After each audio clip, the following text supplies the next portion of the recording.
शिवराज के टिकट मिलने से नाराज विजय वर्गीय, फिर कहा लड़ने की इच्छा नहीं। टिकट मिलने पर भी कहा था कि चुनाव नहीं लड़ना चाहता था। चुनाव का माइंडसेट नहीं। शिवराज को टिकट मिलने से पहले कैलाश विजयवर्गीय माने जा रहे थे सीएम पद के उम्मीदवार। 25 सितंबर को बीजेपी ने 39 उम्मीदवारों के नाम की सूची जारी की थी, जिसमें पार्टी के 3 मंत्रियों सहित 7 सांसदों के नाम थे। साथ ही इस सूची में पार्टी के राष्ट्रीय महासचिव कैलाश विजयवर्गीय का नाम भी था।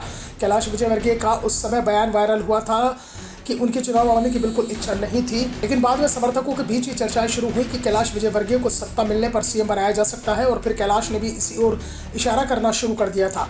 दावा किया है कि वो यहाँ सिर्फ विधायक बनने नहीं आए हैं, पार्टी को बड़ी जिम्मेदारी देंगी, बड़ी जवाबदेही मिलेगी। संकेतों में सही विजयवर्गीय ने सीएम पद का दावा ठोक दिया था, लेकिन विजयवर्गीय की सीएम पद पर दावेदारी 9 अक्टूबर तक रही। 9 अक्टूबर को बीजेपी की चौथी सूची आई, जिसमें शिवराज सिंह चौहान का नाम बुधनी सीट से घोषित कर दिया गया। सीएम शिवराज सिंह चौहान का नाम आते ही विजयवर्गीय के सूर ढीले पड़ते हुए दिखाई दे रहे हैं। दरअसल शिवराज सिंह चौहान आसानी से हार मानने को तैयार नहीं दिखाई दे रहे और लगातार भावुक अपील कर रहे हैं, और शिवराज के पक्ष में बनती जनता की सहानुभूति की खबरें हाईकमान तक पहुंच रही हैं, जिसके चलते कैलाश विजयवर्गीय सीएम पद की रेस में पिछड़ते हुए दिखाई दे रहे हैं।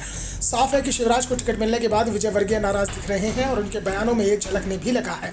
विजयवर्गीय ने कहा, सारे निर्णय अपने पक्ष में थोड़े ही होते हैं। मैं आपको फिर कह रहा हूं कि मेरे चुनाव लड़ने की 1% भी इच्छा नहीं थी, लेकिन मैं डरता थोड़े ही हूं कि चुनाव लड़ूंगा तो हार जाऊंगा। मैं क्षेत्र में नहीं जाऊंगा तो भी 50,000 से ज्यादा वोटों से जीतूंगा। मैं थोड़े ही लड़ता हूं, कार्यकर्ता लड़ते हैं। विजयवर्गीय क्या है और विजयवर्गीय में कोई अंतर नहीं है। पार्टी ने कमल का फूल हाथ में दे दिया है। मैं पूरे प्रदेश में घूमूंगा, मैं क्षेत्र में जाऊं या ना जाऊं, फिर भी 50,000 वोटों से जीतूंगा।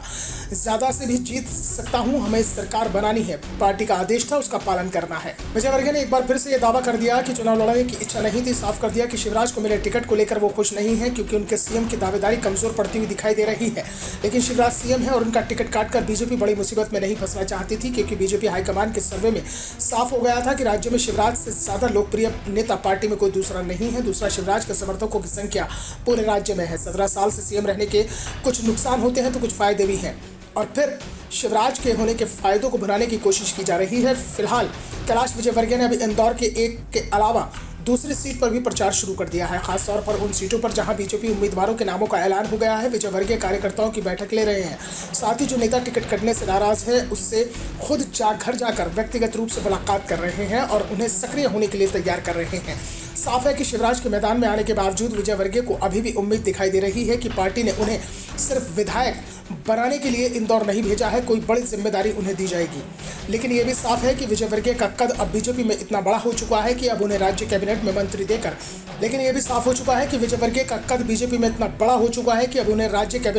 पद देकर कुछ नहीं किया जा सकेगा। निशाने पर अभी भी मध्य प्रदेश के सीएम पद की कुर्सी ही है। Bureau report, the Dhakad news.